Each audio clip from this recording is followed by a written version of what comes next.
শেখ মুজিবের হাত কিন্তু রক্তে রঞ্জিত হাত। তাই না? উনি একদলীয় শাসন কায়েম করতে যেয়ে একেবারে স্বৈর শাসকের মানে আ সর্ব সর্বোচ্চ ভয়ংকর একটা রূপ উনি ধারণ করেছিলেন। পেপার পত্রিকা বন্ধ করে দিয়েছিলেন। কি হু, হু, না করেন নাই। তো এইগুলোর বিচার কিন্তু বাংলাদেশবাসী কখনো দেখে নাই, হু, হু, কখনো আসে নাই। বরং এটাকে ডাইভার্ট করে শেখ মুজিবকে শাসক শেখ মুজিবের শাসনামল পর্যালোচনা করার কোনো সুযোগ না দিয়ে ওনাকে আবেগের একটা জায়গাতে রূপান্তরিত করা করা হয়েছে এবং শেখ হাসিনা সাকসেসফুলি এই কাজটা করেছেন। তো বাংলাদেশের এই জনগণ সেই ক্ষোভ তো ভুলে যায় নাই। হু, হু। তাই না?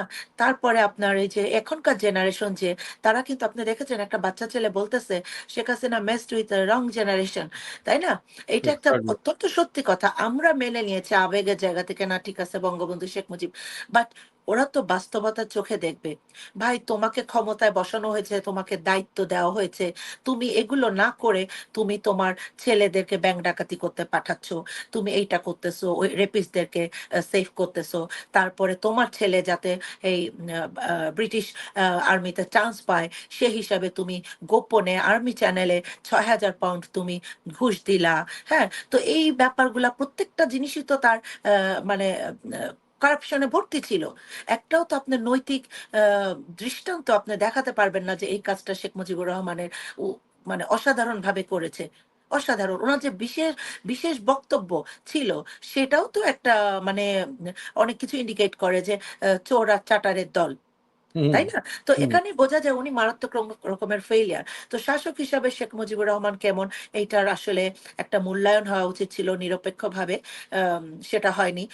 তার শাসনামলে যত গুম-খুন হয়েছে সেগুলোর বিচার হয় নাই। অতএব আ দীর্ঘদিন ধরে ফুসতে, পুষে রাখতে, রাখতে এটা জনগণ বিস্ফোরণ ঘটিয়েছে। হু, হু, এ কারণে এত নির্মমভাবে শেখ মুজিবের পরিণতিটা হয়েছে। হু, বলে হু, যে পাপ বাপকেও ছাড়ে না, ব্যাপারটা হু, তাই। আর শেখ মুজিবকে রক্ষা করতে পারতেন যদি শেখ শেখ হাসিনা কিছু ভালো কাজ করতেন। উনি তো সেটা করেননি। আপনি দেখেছেন গুম কমিশনের তারা যে কাজগুলো করছে না? র‍্যাবের অফিসে যে ছোট, ছোট টুকরা, টুকরা আ জায়গা পাচ্ছে যেখানে বছরের পর বছর নিরীহ মানুষদেরকে বন্দী করে রাখা হয়েছিল। এগুলোর কি জবাব আছে বলেন? ইলিয়াস আলী কোথায়? তারও তো ২ টো সন্তান আছে। হু, হ্যাঁ, দিনার কোথায়? পিন্টুর গা ঝাঁঝরা করে দিয়েছে। বুলেটের একটা জায়গাও ছিল না হু, রাখার। তাই না?